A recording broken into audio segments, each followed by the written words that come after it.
All right, so good morning, everybody, and thank you for joining us. Again, there's not a lot of news since last time that we met. Some of you may have been on the BNPP call this morning, and if you were, you would have heard that we're still kind of in a holding pattern, waiting to hear about retainer payments for day program, waiting to hear about any other change in legislation or supports for waiver services. We were hoping to have more information by this week, but things take time. So we should be hearing, hopefully next week we'll have a little bit more progress and news about what's going on. Now, all of us have been really paying attention to what's going on in Virginia, and we're fortunate, we have a governor that comes on 3 times a week right now, Monday, Wednesdays, and Fridays at 2 o'clock to give us updates of what's going on in the state. You can watch him generally on your local TV channels and on Facebook. It's streamed live on Facebook. So today begins the phase 1 of opening Virginia. And so, you're going to begin to see some things happening and opportunities to do a little bit more in your community. It's a big help for some of the small businesses out there. How does that apply to us becomes the question, and really phase 1 doesn't have much of an impact on what we're doing at this moment. So, phase 1 allows for restaurants to do outside dining, with social distancing, and it allows some businesses like salons and things like that to open with appointments and things like that. So we'll all finally get that haircut, hopefully, and so there's some good stuff going on. But the practices of social distancing, the wearing of masks, not for me but for you, becomes an important factor, and then the opportunity for us to continue to keep that social distance, the 6 feet apart, and all of those things are still applicable to what we're doing at this time. The phase 1 opening also doesn't have anything to do with whether or us opening up day support. So we're still working with a higher risk population. We're still navigating, trying to figure out what day support can look like in a manner that will be safe. And more than likely, any thoughts of really opening up day support on a scale bigger than just supporting the people who live with us probably won't happen until we're well on our way to phase 3. And most likely not until the end of June. That being said, we need staff. And so, we are trying to provide opportunities for people who maybe live in a family home, maybe live in a sponsored home, where we can provide group day or community engagement for them, going into the home and providing that on an individualized basis. So we continue to need staff. I know the HR folks are going to be calling up people who left employment at the beginning of this from day support to see who's ready to come back. So those jobs are open, and then of course we're still hiring. So if you know people who are looking for work, please make a referral. You'll be eligible for that referral bonus. We're also going to be experiencing a little bit of growth, and so I think that it's really important too that we're prepared for that. And so again, when everything else is drawing down and shutting down and unemployment is so high, it feels really good as a community to be able to offer jobs to members of our community where there may not be them. So it's a way that I feel proud of support services and being able to give back. So again, not much change on phase 1 opening. We don't encourage us to be taking people into the community to crowded places. Even if it is a dine in a outside location, I would still say our best practice is to stay home, except when necessary for the people we're supporting. That being said, we're also still not allowing, or we're recommending that people don't have visitors into the home during this period.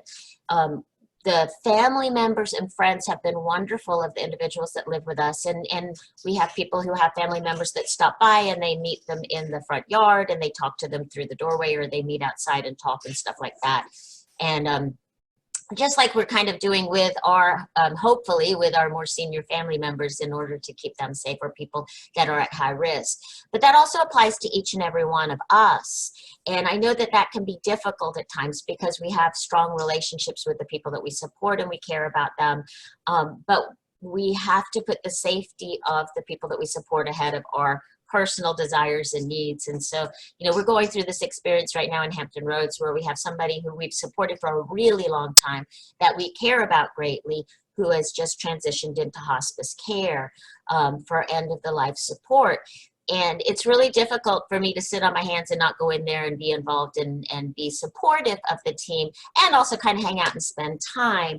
But I also know that in that household, there are people that are at high risk, and I couldn't imagine the potential of me bringing something into them, even if I don't think I'm sick myself. So again, you know, whatever the circumstances are, we want to remember that that risk hasn't gone away. And so if you want to visit with somebody, set up a Zoom, you know, or go tap on the window and wave through the window, visit outside or something that will allow them to be safe. So the only people really going into the houses should be the direct support professionals who are providing those shifts, and then of course the immediate supervisor of that shift. Everything else we should be able to do. If I got to drop something off, I can do it from a distance. Operations, maintenance may need to come in and fix something. If that is the case, then they're all equipped with things to protect others from them, which is what we're doing, the masks and things that will protect others from them. And I think next week we may be having what is it who kills bugs, those people, the terminators. Control. The terminators are coming in, but they've made a plan to have the folks go outside in order to do that, and they've promised that they're going to use all of the safety precautions. So there'll be a little bit of time outside in the garden, and then we'll go back in so that we're not in the house at the same time. They will not be going to the house where the person's at high risk. So, you know, I kind of know a little bit more about what goes on in the houses in Hampton Roads, but this is a universal thing. You know, everything that we do, we need to think about, what am I doing? Why am I doing this? Is it necessary?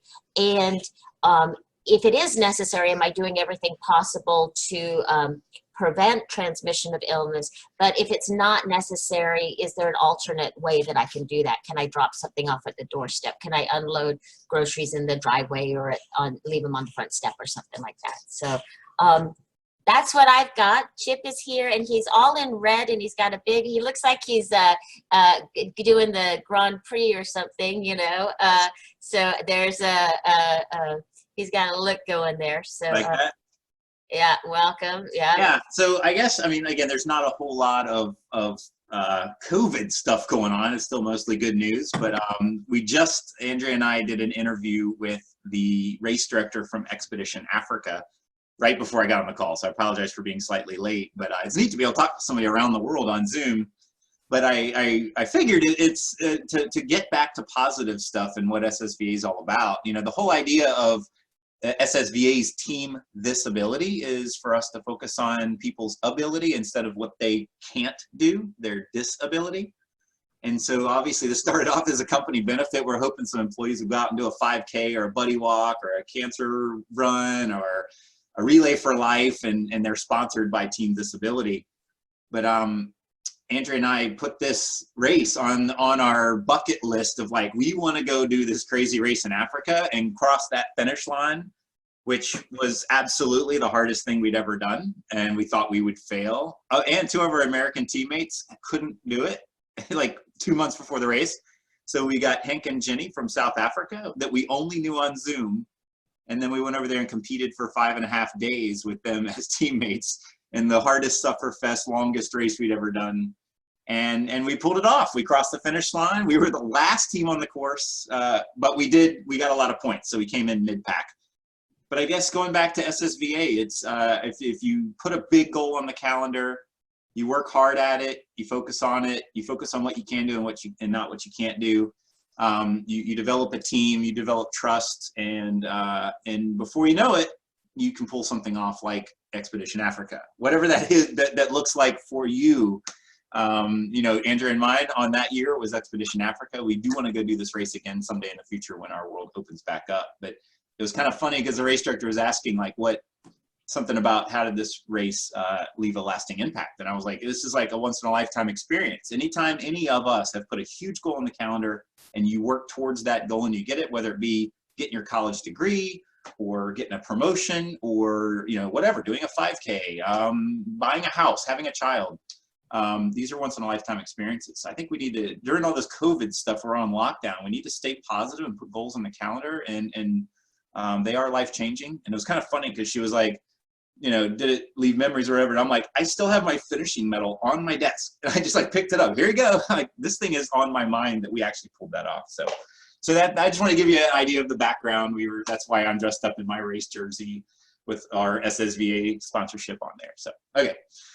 We're always open to your creative ideas and suggestions. So again, although there may not be group activities that we can do, there's a lot of virtual activities. We're doing a virtual luncheon with trying new recipes. We're doing, well, some people are doing virtual cocktail hour and doing games with that. And there's all kinds of things that we can do. And if you wanted to think of something that would be a team disability sponsored type event, we're more than happy to help you organize and coordinate and advertise, and maybe even throw a little bit of money towards it if we wanted to, because there's a lot of things that you can do individually and then join together to celebrate. So any ideas you have, day support's doing virtual day support once a week and connecting and getting together. So there's a lot of fun and cool stuff that you can still be doing. So. Yep. I mentioned that Karen and Kendra were going to be our guest speakers today to give updates on. Yeah, I was trying to think of any other stuff. I guess from our side, I guess we're putting a lot of focus on just, you know, staying safe. Even though we might be opening up in Virginia, all of us need to really be careful about taking the governor up on that, because if we bring it into the office or give it to a DSP and then it gets to a customer, somebody could die. So we as essential workers need to continue to treat it seriously, even as the governor opens up. That doesn't mean it's necessarily safe. Every time they say, oh, you can go to a restaurant, but if you're vulnerable, you need to stay home. Yeah. Well, maybe you're not vulnerable, but the people we support are vulnerable. So whether you're a sponsor or a DSP or you're an administrator working from home, it's important that we treat this very seriously. Absolutely. There was a, and just an aside on that, there was a doctor that is on one of the news shows who had gone on a flight and flown home to New Orleans, and within 3 days was quite sick. And he said he believed he had worn a mask, but he thought maybe he had gotten it through his eyes, which is another area that you can get them through. And he's 41, very physically fit, an athlete, you know, healthy guy, and ended up in the ICU. So that at risk, I although, you know, seems to be lower risk, I also hear stories of people who think that they're pretty healthy that get very sick. And I would hate to see that happen with anybody that feels invincible. You know, none of us necessarily are. So, and there's also this new stuff with the kids. So, you know, for parents, you also want to be real careful and keep an eye on that. Yep, absolutely.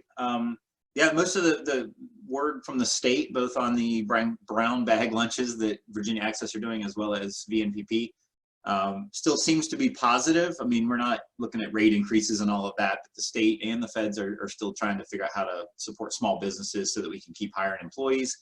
So that's been the main focus, is we need to hire as many people as we freaking can right now. Legitimately, we probably need to hire 30 or so in Virginia Beach area and at least 25 out in Lynchburg, just to satisfy the current need, not counting any intakes.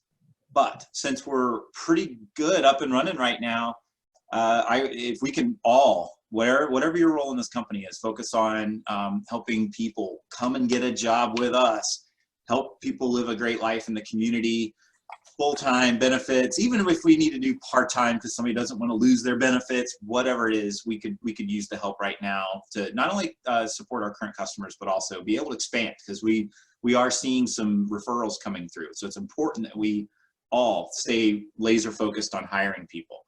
I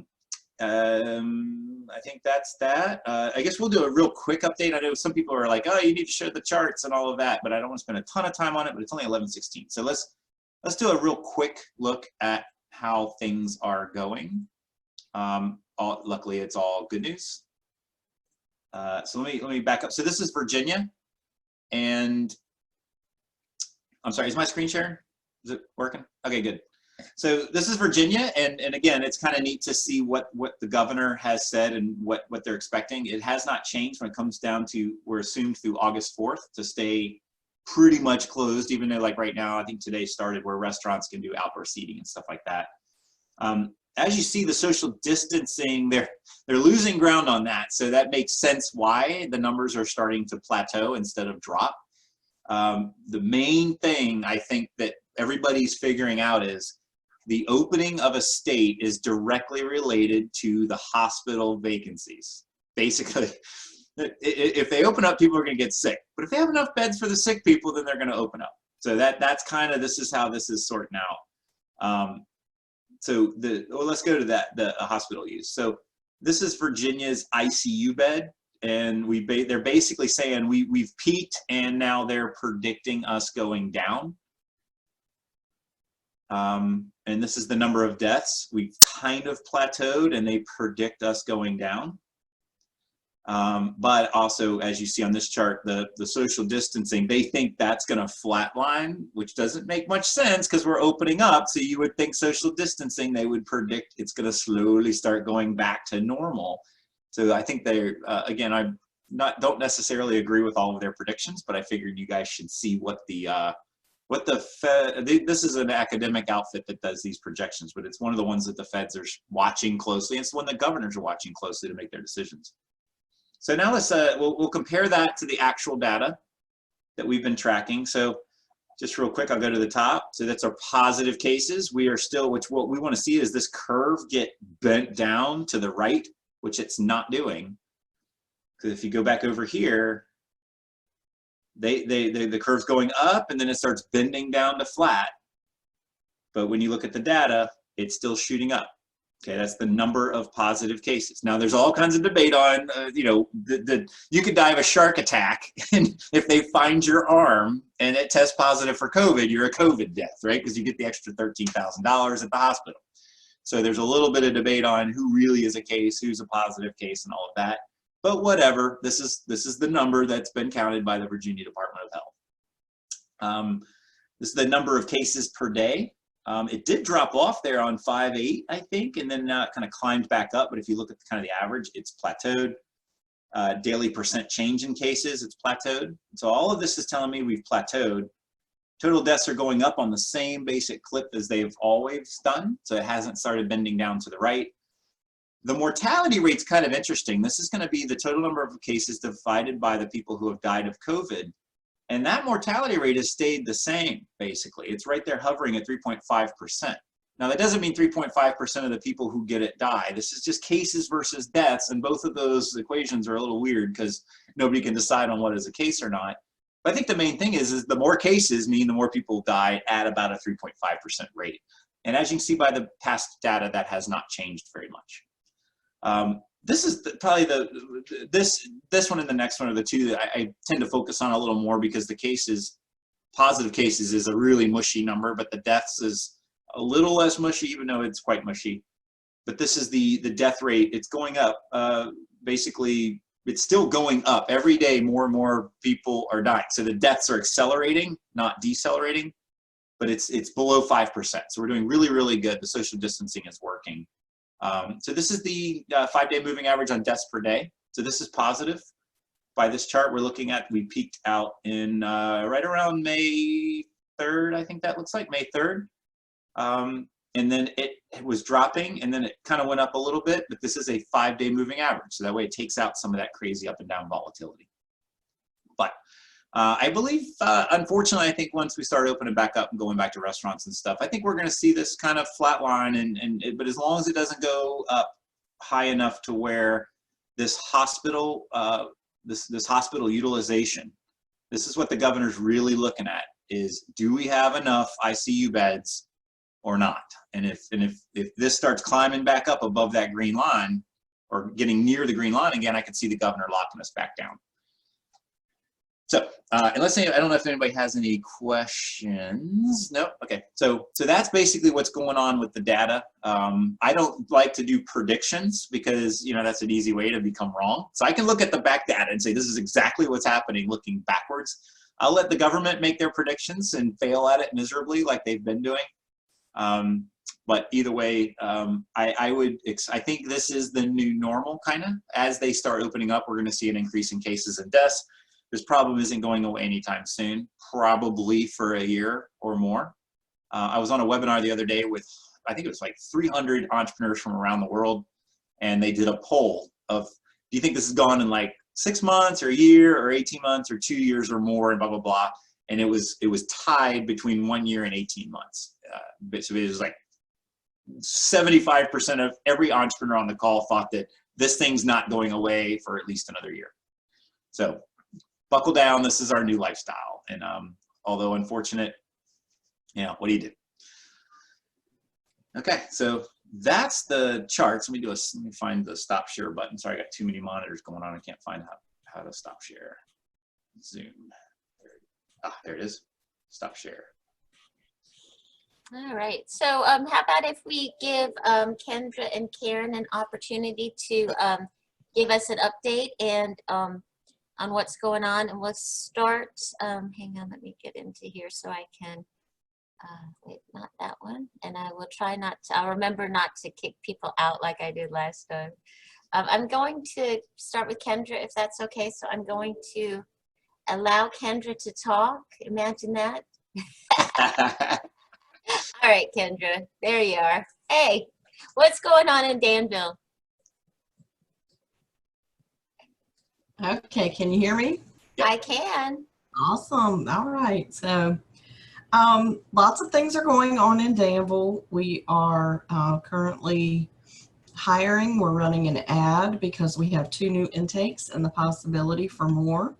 We're exploring different types of supports like shared living, which is a new opportunity for us and something that we have never done before and not many providers in Virginia are doing. So we are excited to be leading in that and trying to get that service up and running for the state. We are exploring doing telehealth for our day support and some of our real vulnerable in-home people whose families have decided they do not want supports at this time. So we are looking into doing those types of things. And we're doing lots of phone calls and FaceTime and different things with the individuals and with individuals with each other and with their other peers so that they can maintain those friendships. And we are currently putting together plans for celebrating our end of May and June birthdays by doing drive-through birthday parties. We discussed that in our site coordinator meeting this past Wednesday, that we're all going to kind of get together and make signs and do different things and drive by the houses so that we can celebrate and make it a memorable celebration, since everyone's kind of has cabin fever. Mentioning cabin fever, I think it's funny, we have a music series here in Danville called the Cabin Fever Series, and it's currently postponed. So I think, wait a minute, we have cabin fever worse than ever, and you're postponing our cabin fever series. But they're exploring whether or not they're going to be able to do that. Of course, our Harvest Jubilee, which is our concerts, our big concerts that we have every year down in the park, are canceled for this season.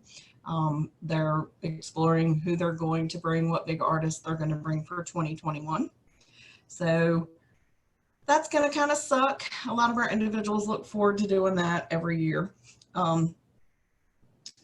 So in other news for Danville, we have had 3 house fires this week from people cooking. So, everybody's at home cooking now, people that don't usually cook. So it's like funny, you don't really think about the other things that will happen and the other essential employees that are out there that are needed, like our firefighters, and that this actually creates more need for them because there are non-cooks out there trying to cook. More people cooking, huh? Yeah, more fires. It's kind of funny that we had that. But in mentioning that, we just, William, our maintenance provider, has been doing nice new mulch around the houses and trimming back the bushes and stuff while we're kind of on lockdown. And So one thing he noticed was a lot of cigarette butts in the mulch. So we are concerned about people catching mulch on fire. So we have bought smokers posts for all of our sites. They're going to be here next week. So he's preparing to put those out so that our smokers can still enjoy a cigarette when needed, but hopefully not catch our houses on fire or our mulch beds on fire that we worked so hard to do. So as far as I know that a lot of people here have been asking about getting haircuts for the individuals. And one thing that I think is important to remember is that even though hair salons have opened up today, they still have to be able to wear a mask. And most of our individuals that need a haircut, unfortunately, will not wear a mask or are not able to wear a mask because of health concerns. So, long hair never hurt anybody. Or they can just get the scissors out like I have and just keep chopping away at it. Is that why we can't see you today?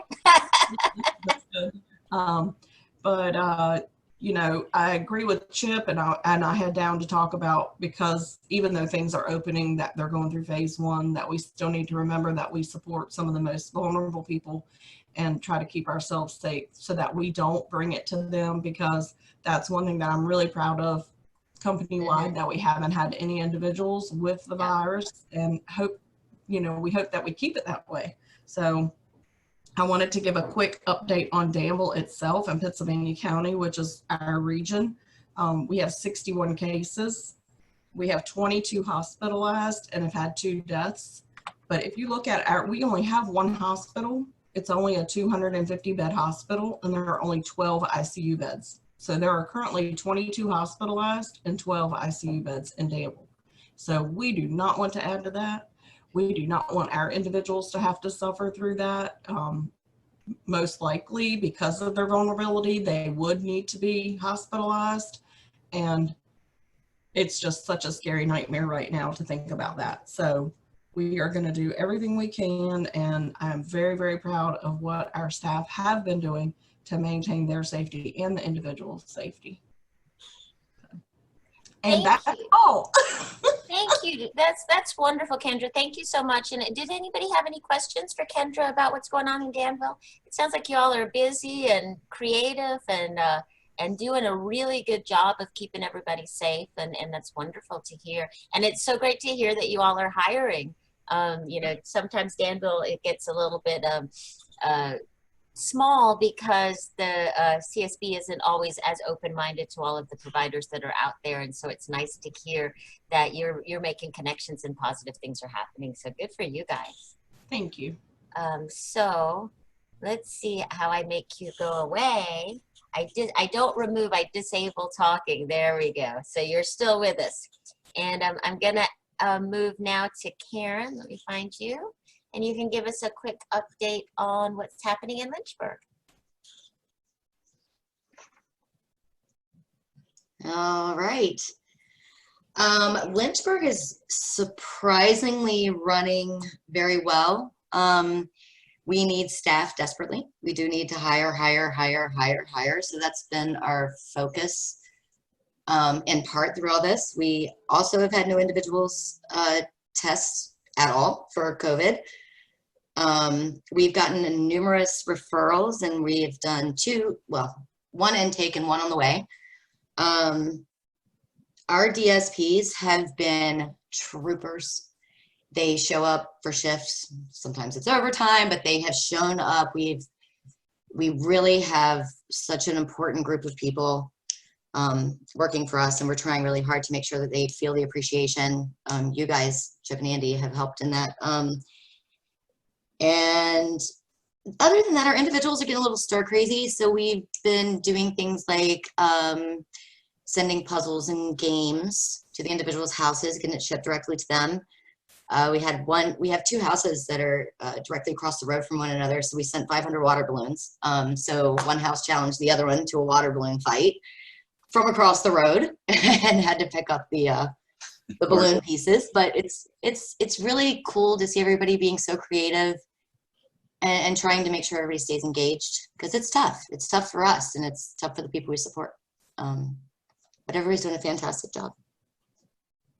That's really all I have going on in Lynchburg right now. We're just really busy, Yeah. stay on top of all of our tasks and not get behind, and doing a good job of that. I was looking at the Fantastic. numbers. Yeah, it sounds like you guys are doing really good. Thank You guys you. also only have like one death so far, right? So Lynchburg's still pretty quiet on the COVID thing, right? Yes, we've only had one death. It's still on the rise. I'm checking the numbers every day. So Campbell County's been kind of flat. Appomattox and Amherst and Lynchburg have been on the rise. Bedford, for some reason, is a tiny community that one kind of spiked there for a little while. Gotcha.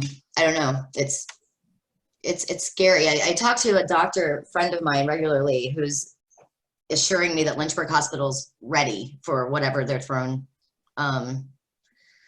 But yeah, it's going to be interesting over the next couple weeks as we open up. I had a sponsor tell me the other day that he had opened up Facebook, and one of the members of his community, church community, said, "I can't wait to get back to church on Sunday because I'm going to hug you." And he was like, "Oh no, we're not going to church."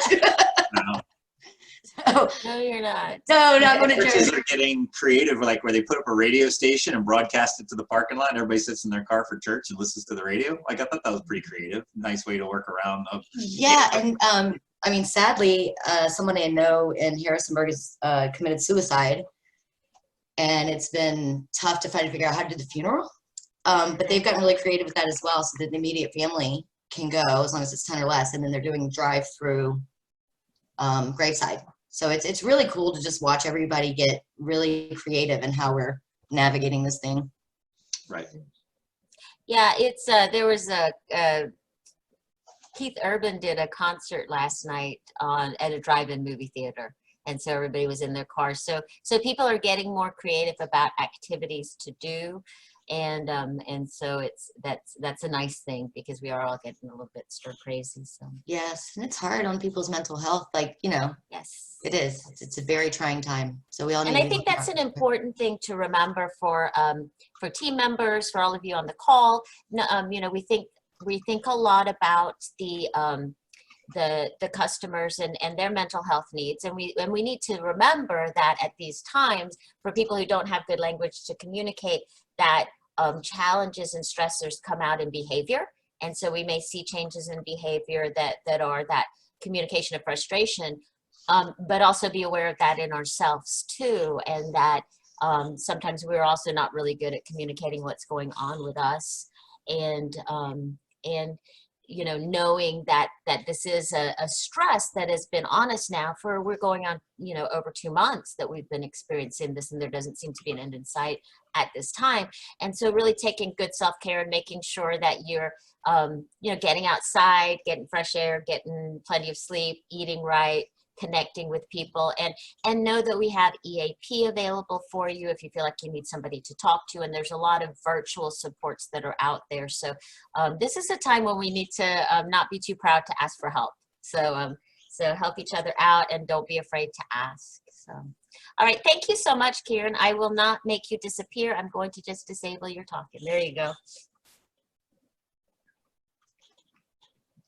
So you guys have mentioned live music and creativity. So I wanted to put together, hopefully I can do this without it being too bad. Let's see. Launch polling. Okay. So I think, do you guys see a poll on your screen? Mm-hmm. So I've got a buddy that does live music, and he would be happy to give us an hour and a half of his time. He plays it mostly restaurants down at the ocean front when tourists come into town. He knows like tons and tons and tons of popular music, everything from Bob Marley to Sublime, and just about any of the music you would almost know all the words to. And so, my understanding is most of our sponsors can do Zoom, most of our DSPs can do Zoom, and the group homes. I know all of our admins are used to Zoom. So what do you guys think about if we had Steve Force, one of my buddies, and he does all the music when we do our adventure racing videos, he does most of the background music for our videos, and he's never charged me for it. He just likes doing music. So he's been doing a couch quarantine series, like a couple nights a week. He just gets on YouTube or Facebook and just plays his music for the world. Some people give him tips to say thank you for bringing some joy to my life. But I'm sure we could have him do one just for SSVA, live concert, just us. No tips. So we as a company can tip him. You guys wouldn't need to tip him. But what you do is we would go live on Zoom webinar, just like we're doing now, and then you would put in your requests, and then we would let Steve know what requests are coming up and all of that. And or the other thing we could do is just do it on our SSVA Facebook page and do it that way. But either way, wanted to make sure everybody had a chance to do the poll. Let's see, I think there's only 5 people participating. Come on, guys, do the poll. Let's get up to, like, I don't know how many people we have on the call. Let's see it, participants. We have 26 people on the call. We have 15 so far. Keep it going. Keep it going. Everybody vote on something. Just give me an idea if this is a good idea, or you guys are like, Chip, you're nuts. Nobody's gonna watch your dumb vibe music idea. We got 19. Keep it going. We're up to 20. 87% voted. This is kind of neat. I can see the poll as it's climbing to see who's participated. Okay, we got 24, 22 of 24. 2 of you out there. Find the button. Vote. All right. You need to do one of those TV shows where they and the voting's in, and the voting's the in. winner Yes. of America's Okay, Got so Talent. let's do in polling, and All righty, there we go. there we go. Let's We share got a good results. solid maybe and a good solid yes. Okay, so the vast majority say, why not? Let's give it a shot. Okay, so then it's just a matter of finding out what time. So we don't need to do a poll on that, but we'll talk with the services folks to see when is it most likely most people are ready to take an hour break and enjoy some live music. I would imagine after dinner, maybe 6 or 7 o'clock p.m. maybe. I don't know. But either way, looks like it'll be popular. So I'll work with Steve. We'll put something on the calendar, give everybody like a week's notice so they can put it on their calendar, spread the word with the sponsors, DSPs, and put it out there. So, all right, very cool. That's fun. All right, anything else, Andy? Again, it's been kind of quiet week. Everybody's doing a really good job. So let's see. I think that's. Twyla says that the Eastern Shore used to have a drive-through funeral home. That's Yeah, I interesting. saw it. Before COVID, they had a drive-through. That's kind of I cool. saw that on TV the other day, that there's funeral homes in New York that are doing that for a creative way. You know, it gets a little bit challenging for what to do. We have a long-term employee here in Hampton Roads that long-term that is in hospice care right now, not COVID related, but again, it's one of those challenging things because I'm sure people would want to visit and it's just not a time that we can do that. But you know, again, thinking of creative ways to do that is important. So, all Yep. right, I think we're going to be short and sweet today. Unless anybody has any questions, I don't see anything in the Q&A. Hopefully by next week when we get together, we'll have some actual news, progress on some of the things going on in the States, but we are still in a holding pattern. So what we ask you to do at this time is wash your hands, wear a mask, not for you, but for the other people around you, please. And, you know, keep If you're your in a country, spirits up. don't drive your car with a mask on. You look silly. Yeah, you don't need to drive your car with a mask Don't on. wear the mask on your mouth, but not your nose. That also looks silly. Yeah. I'd rather you not look silly. You need to wear the mask or not wear the mask. But yeah, if you're in contact with other people in close Yes. proximity, places like the grocery store, even takeout, if you go into a restaurant where there's other people, it is now becoming like And when providing personal care to the people we support, if you're going to be within 6 feet. So that would be a case if you were transporting somebody, if you had somebody in your car and you were taking them to a doctor appointment, please wear a mask if they're sitting in the car next to you also. But stay safe, stay creative, and please keep letting us know what you would like, what you would need. We are here to help however we can. We just need to know what you need. And if you need sunshine, today and tomorrow are the days to get out there and enjoy it. So maybe get outside and have a good time. So thank you all very much and have a beautiful weekend. Yep. Have a good one.